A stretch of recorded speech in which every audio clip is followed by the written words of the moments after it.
నమస్తే. This is Sourya. Welcome to our channel. ఈరోజు మనతో పాటు జర్నలిస్ట్ దాము బాలాజీ గారు ఉన్నారు. వారితో మాట్లాడదాం. నమస్తే సార్. నమస్తే. సార్, ప్రస్తుతం ఏపీలోని అంబటి ఇష్యూ చాలా తీవ్రంగానే ఉంది. సో దీనికి సంబంధించి ఆయన రిమాండ్‌కి కూడా పంపించడం జరిగింది. అయితే జైల్లోనే ఆయన్ని చంపేస్తారా అని అంటూ కూడా ఆహ్, ఆహ్, వాళ్ళ డాటర్ కూడా బయటకొచ్చి మాట్లాడడం జరిగింది. మా నాన్నని చంపేస్తారా అని అంటూ. సో ఎందుకు అంత పెద్ద వ్యాఖ్యలు చేస్తూ ఉన్నారు? అసలు చంపేయడానికి ఎవరు చంపేస్తారు? ఎవరు ప్లాన్ చేస్తున్నారు? ఎందుకు ఆ టాక్ వస్తుంది?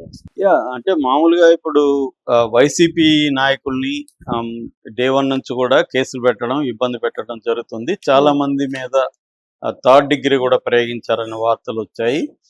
ఈవెన్ పోసాని కృష్ణమూర్తి లాంటి వాళ్ళు కూడా కన్నీళ్లు పెట్టుకున్నారు జైల్లో, కోర్టులో జడ్జి ముందు.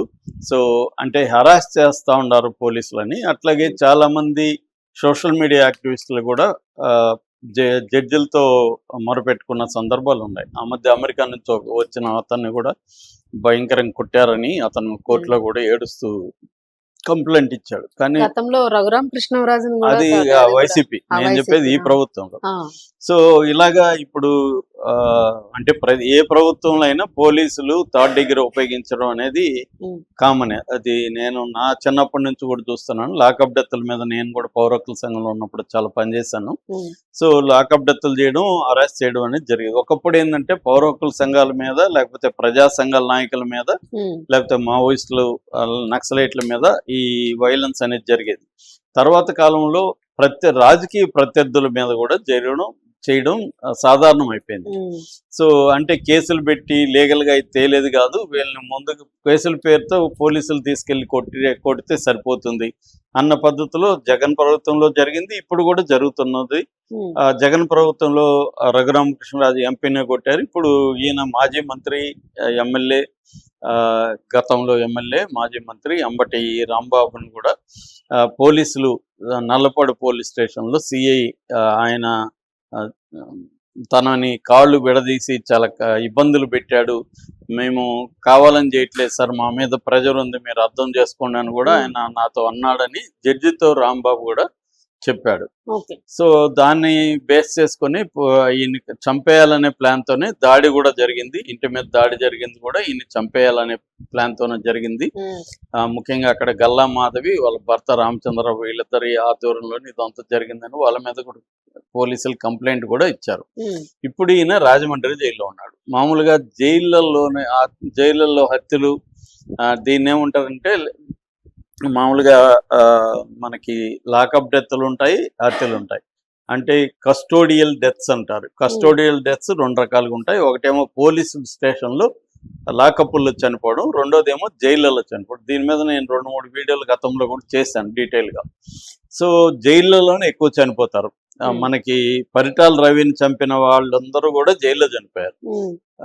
ఇప్పుడు ఫర్ ఎగ్జాంపుల్ మధ్య అతని పేరు మధ్యల సూరి, అంతకుముందు మొద్దు సీన్ చంపిన అతన్ని మళ్ళీ చంపేశారు. అతను కూడా చనిపోయాడు.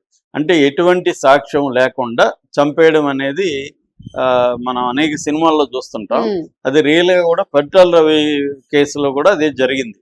అలాగే ఇప్పుడు వివేకానంద రెడ్డి కేసులో కూడా అనేక మంది సాక్షులు మిస్టీరియస్ గా చనిపోవడం మనం చూసాం.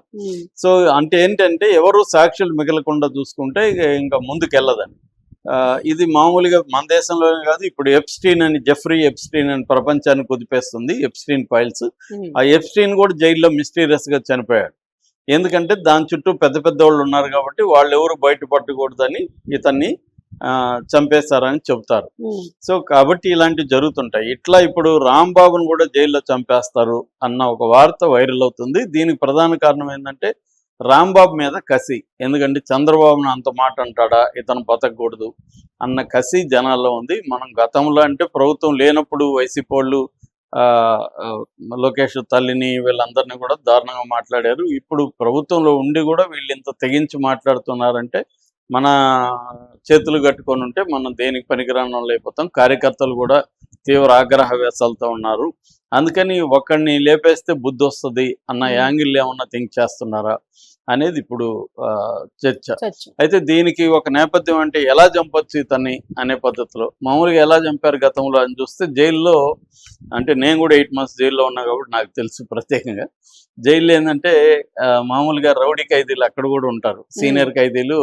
వాళ్ళు చాలా దారుణంగా బిహేవ్ చేస్తారు. కొత్తగా అవుతున్న వాళ్ళు డ్రాగ్ చేస్తారు, వాళ్ళ దగ్గర ఉన్న డబ్బులు లాక్కుంటారు, ఫుడ్ ఐటమ్స్ ఉంటే ఫుడ్ లాక్కుంటారు, దాంతోపాటు వాళ్ళని అరెస్ట్ చేస్తారు.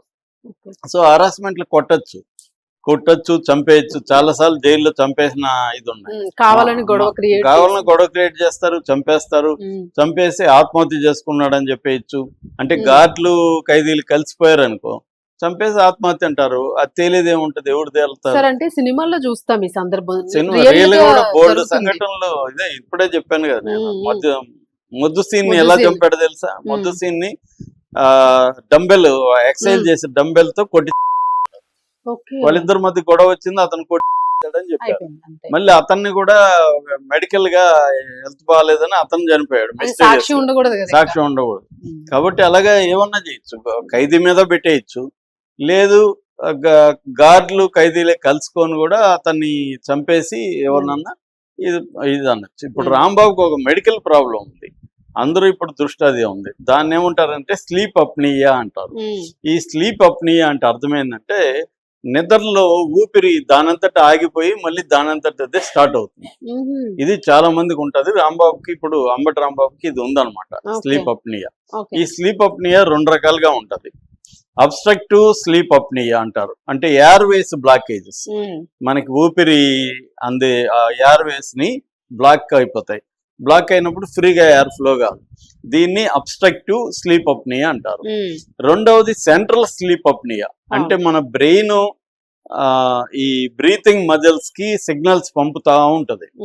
సిగ్నల్స్ పంపడంలో అది హెచ్చు తగ్గులు ఉన్నప్పుడు కూడా ఈ ప్రాబ్లం వస్తుంది. సిగ్నల్ సరిగా పంపలేదనుకో బ్రెయిన్, ఇది రియాక్ట్ కాదు. సో ఈ 2 రకాల ప్రాబ్లమ్స్ ఉన్నాయి. ఈయనకి ఫస్ట్ ప్రాబ్లం ఉందని చెప్తున్నారు, అంటే ఎయిర్వేస్ లో అవి బ్లాకేజెస్ కరెక్ట్ గా మూసుకుపోవడం వల్ల, ఫ్రీగా ఎయిర్ ఫ్లో రాకపోవడం వల్ల ఊపిరి అనేది ఆగిపోయి మళ్ళీ వస్తుంది. సో దీనివల్ల ఆయన ఆల్రెడీ దీన్ని స్లీప్ అప్నియా ట్రీట్మెంట్ అంటారు. మామూలుగా దీన్ని CAAP అంటారు, కాప్ అని. CAAP అంటే కంటిన్యూస్ పాజిటివ్ ఎయిర్వే ప్రెజర్ అనమాట. ఈ ఎయిర్వేస్ బ్లాక్ ఉంటాయి కాబట్టి ప్రెజర్ పెట్టి దాన్ని ఓపెన్ చేసి కంటిన్యూగా చేయడానికి ఒక మిషన్ ఉంటుంది, ట్రీట్మెంట్ మిషన్ పెట్టుకొని ఉంటారు. మనం గూగుల్లో సెర్చ్ చేసినా మీకు అవన్నీ అట్లా పెట్టుకొని ఉంటారు. అది పెట్టుకొని ఉంటే అది స్టెబిలైజ్ చేసి ఆ బ్లాకేజెస్ ని ఇచ్చేసి పంప్ చేస్తా, ప్రెజర్ క్రియేట్ చేసి చేస్తా ఉంటది. ఇప్పుడు ఆయన మొన్న కోర్టులో కూడా ఇది చెప్పి నాకు ఇట్లా అది పెట్టుకోవడానికి నాకు పర్మిషన్ ఇవ్వండి అని కూడా అడిగాడు. ఈ స్లీప్ అప్నియా మిషన్ అనుకుందాం, అది పెట్టుకోమని అడిగితే కోర్టు కూడా పర్మిషన్ ఇచ్చింది. ఇప్పుడు కానీ అది లాగేశారనుకో, ఫర్ ఎగ్జాంపుల్ నిద్రలో లాగేయడమో దాన్ని మ్యానిపులేట్ చేయడమో చేశారనుకోండి, ఆటోమేటిక్గా ఏం చనిపోతాడు కదా. ఎవరు ఏం చేయాల్సిన పని లేదు, ప్రత్యేకంగా చంపాల్సిన పని లేదు. ఈయనకి ఆ ప్రాబ్లం ఉంది కాబట్టి, బ్రీతింగ్ ప్రాబ్లం, దాన్ని జస్ట్ మ్యానిపులేట్ చేయగలిగితే. ఎందుకంటే హాస్పిటల్లో అక్కడ కూడా హాస్పిటల్స్ ఉంటారు, అక్కడ కూడా డాక్టర్లు ఉంటారు, దీని గురించి తెలిసిన వాళ్ళు ఉంటారు. సో ఆయనకి తెలియకుండా కూడా ఇది చేసేయచ్చు. సో అది చేశారనుకో, ఎందుకంటే కీస్ కానీ అన్ని వాళ్ళ కంట్రోల్లో ఉంటుంది జైల్లో, ఈయనకేమీ కంట్రోల్ ఉండదు. సెల్లో సీసీ కెమెరా ఉంటుందా? సెల్లో సీసీ కెమెరా సెల్లో ఉండదు, హాల్లో వాటిలో ఉంటది. వాళ్ళు అనుకుంటే ఏముంది, ఆ టైంకి సీసీ కెమెరాలు ఆఫ్ చేయడం కానీ, లేకపోతే ఇబ్బంది పెట్టడం కానీ, కనబడకుండా చేయడం పెద్ద విషయం కాదు. సో సెల్లో ఎలాగూ ఉండదు. మామూలుగా సెల్స్ లో అయితే పొలిటికల్ ప్రిజనర్స్ ని సింగిల్ గా పెట్టాలి. ఇప్పుడు చంద్రబాబు సింగిల్ గా పెట్టారు, కానీ ఆయనకు ఒక అసిస్టెంట్ ని కూడా ఇచ్చారు. అలాగే అసిస్టెంట్ ని ఇస్తారు, మామూలుగా కోర్టుల ద్వారా అడుక్కోవాలి. సొంత పర్సన్ సార్? సొంత కాదు, అక్కడ ఉన్న ఖైదీల్లో ఒకరిని కేటాయిస్తారు. సొంత పర్సన్ వేరే వాళ్ళని జైల్లోకి అలో చేయరు, జైలు రూల్స్ వేరే ఉంటాయి.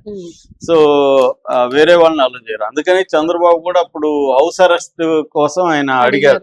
హౌస్ అరెస్ట్ అయితే సొంత వాళ్ళని పెట్టుకోవచ్చు. ఇవన్నీ జైల్లో వేరే పర్సన్స్ అలో చేయరు, నైట్ ఉండడానికి అలో చేయరు. ములాఖత్కి వెళ్ళి చూసి రావచ్చు, అది కూడా వారానికి 2 సార్లే ఉంటది. అంత తప్ప జైల్లో వేరే పర్సన్ ఉండడానికి లేదు. వెళ్ళి కాకపోతే ఫుడ్ ఇవ్వడం అది వచ్చేసి రావచ్చు తప్ప జైలు లోపల సెల్ లోపలికి వేరే వాళ్ళని పంపారు. మామూలుగా అయితే ప్రతి సెల్లో మినిమం 3 వేస్తారండి, ఇద్దరిని వేయరు. ఎందుకు ఇద్దరిని వేయరంటే వాళ్ళు హోమాలుగా మారుతారని. అందుకని ఇద్దరిని వేయరు. నాకు ఇది ఎప్పుడు తెలిసిందంటే, నేను 3 ఉండేవాళ్ళం. మా సిల్మేట్ కి ఈవినింగ్ బెయిల్ వచ్చింది. ఈవినింగ్ బెయిల్ అంటే ఆల్రెడీ బయటికి తీసి మళ్ళీ లోపలేసేస్తారు, ఒక 5:30-6 గంటల లోపలేస్తారు కదా. లోపలేసినాక అతనికి లేట్ గా బెయిల్ పేపర్ తీసుకొచ్చారు. కానీ వాళ్ళు మామూలుగా అయితే అలో చేయరు, కానీ మానవతా దృక్పథంతో లేట్ గా వచ్చినా కూడా ఖైదీల్ని వదిలేస్తారు. అలాగే ఒక అతను వదిలేశారు.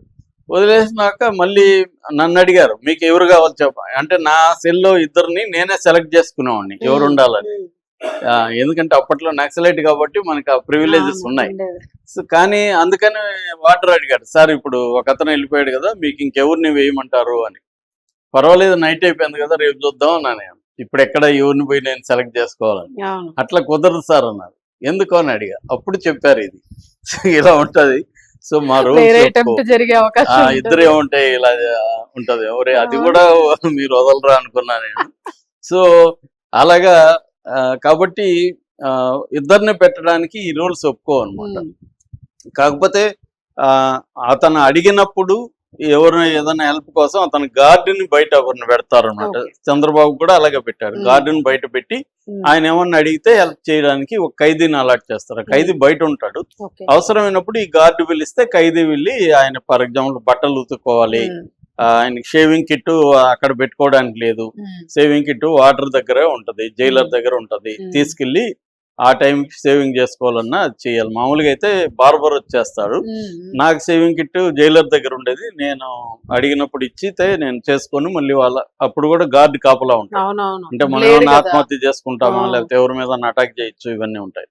సో ఇలాగ ప్రతిదీ జాగ్రత్తగా ఉంటుందండి రూల్స్ అక్కడ.